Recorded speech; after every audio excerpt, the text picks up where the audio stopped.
Last spring, Florida Governor Ron DeSantis signed into law a bill that requires schools to publish lists of all school library content and requires a state-trained media specialist to select all reading materials based on vague state academic standards. Basically, if Governor DeSantis believes a book will indoctrinate Florida youths, educators can be slapped with a felony if that book is on a school library or classroom library shelf. That law is in effect this semester, which is why Manatee County classroom library shelves that once looked like that have transformed this week to this: books papered over with a sticky note that says closed by order of the governor. That's where the library shelf used to be. This tactic that Governor DeSantis is using, policing American education, is straight out of the playbook of the United Daughters of the Confederacy. That is the mantle that Governor DeSantis has picked up more than a century later. And this week, Governor DeSantis rejected a new high school advanced placement course on African-American studies because he said he believed it pushed an agenda and that it lacked educational value.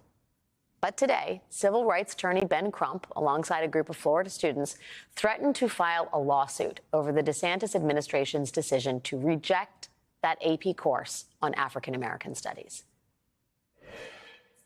The DeSantis or anybody exterminate black history in the classrooms across America. No.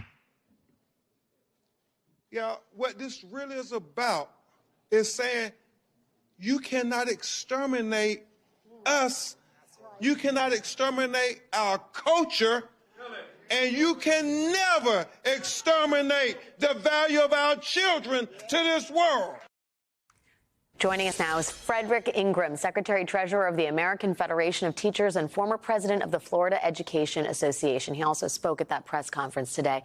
Mr. Ingram, thank you for being here tonight. Let me just first start with what you have heard from teachers who are in the classrooms trying to navigate this treacherous terrain. Sure. And listen, thank you for having me. As a Floridian, I'm embarrassed. As a parent, I'm appalled. And as an educator, I'm concerned. And that's really what we're hearing from educators. But this is not the first strike or blow to African Americans or the education system or to teachers at large. This is one of many steps that Ron DeSantis has done. He has banned books in Florida. He has tried to suppress teacher voices. He has tried to take over school boards. And this is just one in the many idioms that he is doing to try and educate some of our children and not educate others. And this is appalling. This is something that we should be concerned about because he's putting politics squarely on the backs of children, squarely on the backs of our hardworking teachers, my colleagues, who we should be talking about a value system. We should be talking about what our students need, what our communities need, the books that they're reading, the curriculums that they, that we need actually to educate our children. And we're talking about Ron DeSantis banning an AP of African-American course between the window of the commemoration of Dr. Martin Luther King and the beginning of Black History Month. What an insult that is to African-Americans at large and how concerned we should be as a society.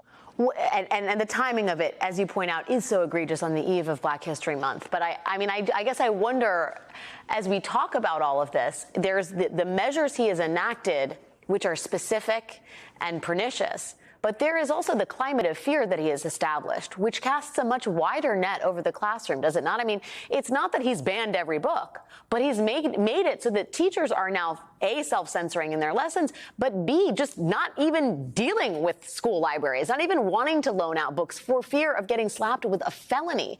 What are they telling you about how they can actually teach in an environment like this? Listen.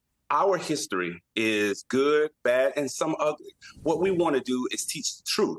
We want to give kids the information so that they can grow up and be good deciders in our society, so that they can make decisions that are in the best interest of themselves, their families, our communities, and they can learn to give back to our democracy. That's what teachers ultimately want, and that's what we want for every single kid. But teachers are scared right now. We have history teachers that don't know whether to teach slavery or don't know whether to teach Reconstruction or civil rights or what, exactly is going to get them in trouble. We've got a gotcha kind of politic going on where Ron DeSantis has taken over school boards, where Ron DeSantis is trying to strong arm our hardworking teachers. And by the way, our teachers are speaking with their feet because we have over 5,000 classrooms in the state of Florida that do not have a certified teacher.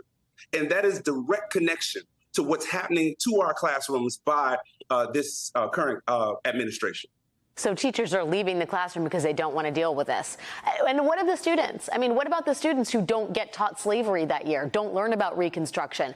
I mean, don't learn about the civil rights era. It's not like you can just do 10th grade again or 11th grade or whatever grade it is. Where are they going for information?